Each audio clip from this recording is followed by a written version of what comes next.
siya po ulit, si Nuning po. Pero ito what? Siya Ano po ba yun? Opo. Parang pumuti ka, baby. Morning. Zoe po. Morning, Zoe. Biyahe ka naman ngayon, kapunta ko. Yes. Mission Impossible? Let's go. Let's go. So, we're very privileged to have been invited sa premiere night ng Mission Impossible Final Reckoning in Seoul. Na-invite tayo ng Paramount Pictures for it, and tayo rin yung mapalad na napiling Filipino delegates for the premiere night. So, I'm very excited dahil sasama ko na yung second question kasi tawid ko na doon sa pagkapan.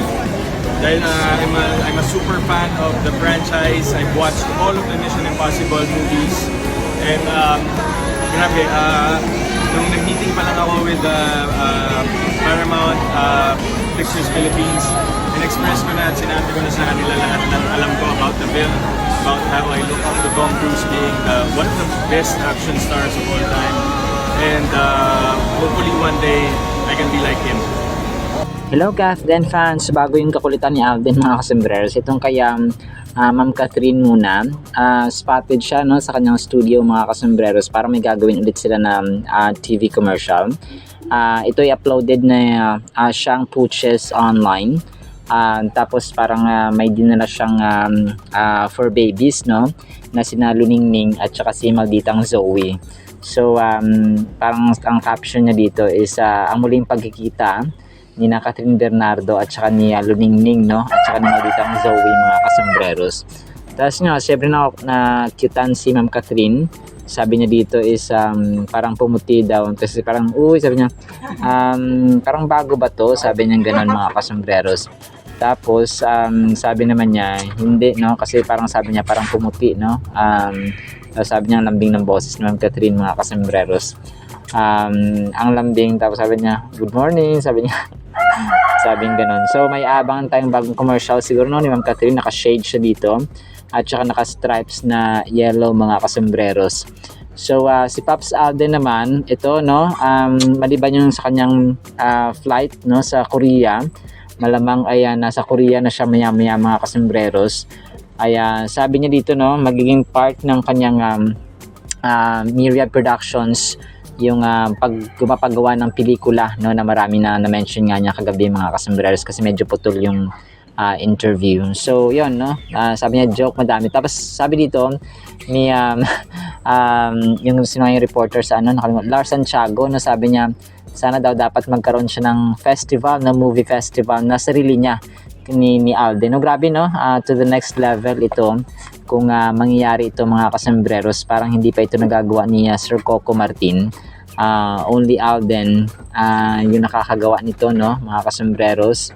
Tapos nagulat siya. Syempre yung reaction niya ay parang ganun, parang pero sabi niya dito is let's see no, kasi nothing is impossible. And kinote niya uli yung sinasabi niya parati na slowly is the fastest way to be where you wanted to be no. Paunti-unti no, paunti-unti, one step at a time, parang ganun ang gusto niya sabihin dito mga kasembreros. And yun, in-interview siya sa airport mga kasembreros. Papunta siya kanya sa Seoul, Korea mga kasembreros. So sabi niya napaka-privilege niya na ma-invite sa premiere night ng Mission Impossible by Paramount Pictures, na alam natin yung Paramount Pictures ay American Film Studio na subsidiary po ng Paramount Global. And sabi niya dito napili siya na maging delegate no, para umattend ng premiere night ng Mission Impossible. And tumawid na siya, sabi niya, kasi super fan din siya ng Mission Impossible and lahat ng franchise, lahat ng pelikula ng Mission Impossible mga kasembreros ay pinanood niya talaga mga kasembreros kasi nga fan na fan siya. And yun, nakipag-usap siya kasi may Paramount Philippines din pala no, subsidiary din, connection ng Paramount Pictures sa Amerika dito sa Pilipinas. And nasabi niya na nilook up niya talaga si Tom Cruise na being one of the best action stars of all time. And someday sabi niya ay parang sana maging katulad din niya si Tom Cruise mga kasombrers. Eh, ibang-iba si Sir Alden, no? Para sa akin ay mas ano pa rin si Sir Alden, mas lamang pa rin mga kasombrers. And then ito, yung kakulitan ni Sir Alden kanina ay nagbabike siya, no? Tapos parang may fan dito or siguro kilala niya to kasi nagbabike siya tapos kinatawag siya, no? Na Alden, sabi niya ganon. Hi, good morning, sabi niya ganon. Tapos sabi niya, anong good sa morning, Pogi? Sabi niya ganon. Anong good sa morning? Sobrang kulit talaga ni Pops Alden mga. Pero close niya siguro to. Kaya nabibiro niya ng ganyan. Kasi pag random fan lang, ay hindi niya siguro bibiruin ng ganon mga kasomberos. So, sobrang kulit. And then ito, countdown ng Myriad Corporation. Countdown na 4 days to go ay yung lights camera run na fun run mga kasomberos. 4 days until race day mga kasomberos. So excited na ang lahat, no? And then ito parang pitik, no, or mga pictures niya kanina nung tawag dito, nagbike mga kasomberos. So grabe, no, talagang hitik na hitik ang inyong Pops Alden, no, ang mga muscles at saka mga kamaskaluhan mga kasomberos sa kanyang paa at sa kanyang kamay ay halatang halata ng nag-workout mga kasomberos. So yun, no, ang nauna ko nga nakita dito dati nung in-interview si Pops Alden nung naka-block siya sa airport ay kasama niya si Ma'am Catherine, no. Kasi dati nang pumunta sila sa Canada, sa Los Angeles tsaka sa Dubai ay ganito yung setup nila, pero ngayon mag-isa na lang si Pops Alden. Alright, sinaman po sa ating Captain items sana po ipahinggan po natin ang Word of God. Para po sa ating Word of God mga kasombrers ay sobrang ganda po nito. Ang title natin, Buti na lang naniwala. Psalm 27:13, I would have lost heart unless I had believed that I would see the goodness of the Lord in the land of the living. So ang verse na ito mga kasombrers ay speaks about the confidence of King David na merong ang Diyos natin ay source ng goodness, ng kabutihan. And sa panahon ngayon talagang maraming mga tao na kaliwat kanan mga kasombrero, lalo na sa social media, madaling mag-jump into conclusion, madaling mag-post ng comment, mag-post ng point of view, ng iyong opinion, ng gusto mong sabihin, makapost ka lang ng comment dun sa pinapanood mong video, and so on mga kasombrero. Madaling maging bitter, madaling maging hater mga kasombrero at saka negatron sa mundong ito. And yung goodness, yung kabutihan sa puso ng mga tao parang unti-unting kumukonti mga kasombrero. I'm not generalizing na lahat ng tao ay ganun, na madaling makapagbitiw ng mga masakit na salita, no? Pero mostly, no, ng mga tao ngayon ay ganun po, no? Lalo na kapag parang maraming perfect, no? Lalo na kapag na-judge ka sa isang event or sa isang post mo, sa isang scenario or happening na iyong buhay, and then people will judge you automatically or instantly. So parang ganun siya so nawawala yung goodness, nawawala yung sa mundong maraming haters. Dapat maging good tayo mga kasombrero sa mga taong wala nang ganong care, na maging caring tayo. And this verse actually reminds us na despite sa hardships at saka struggles natin na kinakaharap sa buhay, may pag-asa. Kasi nga ang ating title, Buti na lang naniwala. So we can trust that God's goodness is real and present. No, ang Diyos po natin ay omnipresent siya. Kung mabuti siya noon, mabuti siya ngayon, at mabuti siya present sa susunod na araw, sa susunod na taon, and even at kung sa katapusan ng mundo mga kasombrero.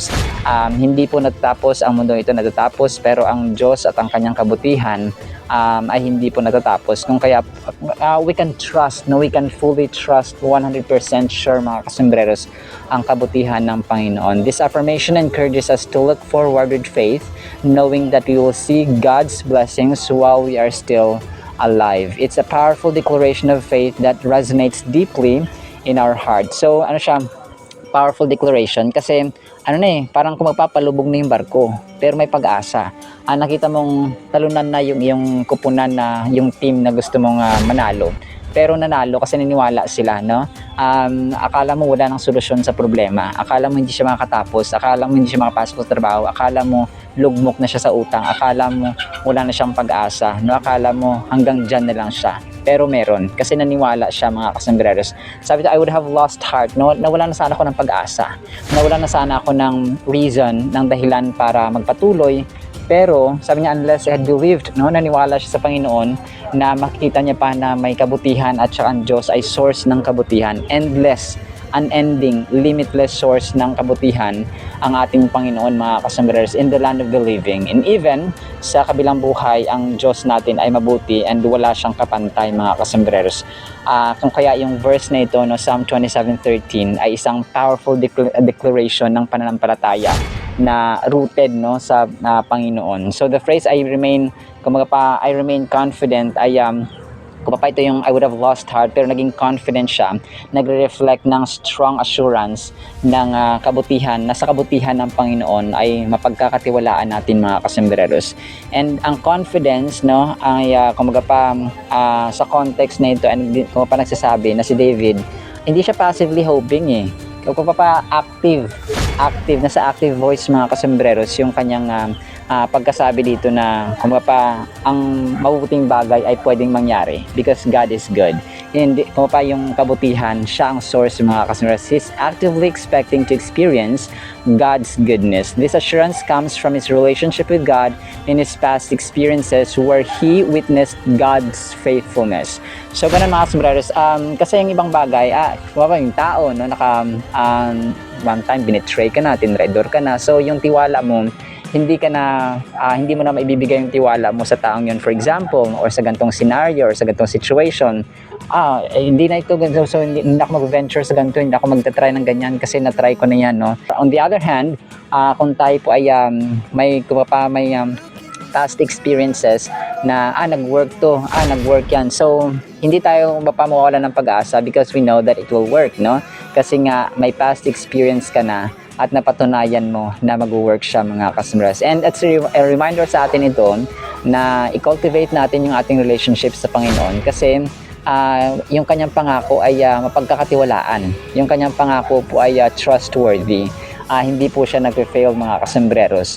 And yung phrase na the goodness of the Lord ay nagre-refer sa atin ng entirety ng kanyang character at saka nature. Kasi ang Panginoon natin, pag sinabing Diyos, kalakip na yan ng yung kabutihan, yung awa, yung pag-ibig, yung pag-asa, yung pagpapatawad, yung katarungan, yung katwiran, yung kabanalan, and so on mga kasers, yung kapayapaan, pag-ibig, no, lahat-lahat mga kasers, kagalakan, kaligayahan, lahat-lahat mga kasembreros. Kung kaya yung goodness of the Lord, inseparable din sila. Okay?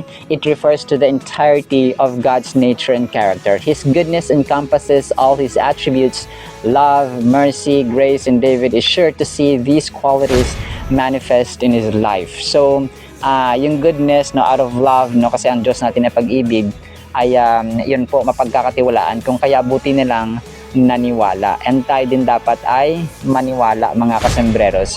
So, yung final thoughts natin, ang Psalm 27:13 ay tumatayo as a beacon, no? Parang siya, lighthouse, para siyang example at saka firm na foundation mga kasembreros ng pag-asa sa lahat ng mananampalataya sa Panginoon. And it inspires us to keep faith, knowing that God's goodness is real and attainable within our lifetime. As we navigate our individual journeys, we can trust that God is good and faithful, encouraging us to share this hope with others.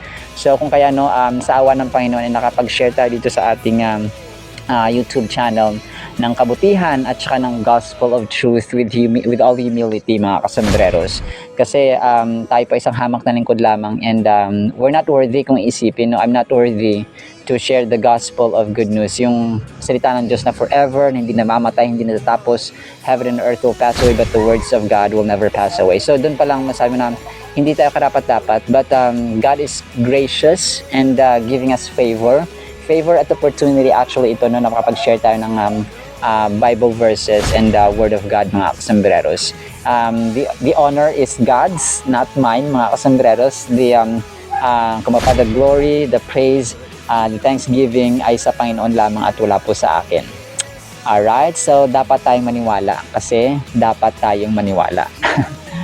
Sila po in the meantime, nawa po ipagpalain po tayo ng pag-ibig, pag-asa, pananampalataya in the mighty, holy, sweet, magnificent, trustworthy name of the Lord Jesus Christ. And everyone said amen and amen. See you sa next segment po mga kasmeres and paalam po. I love you.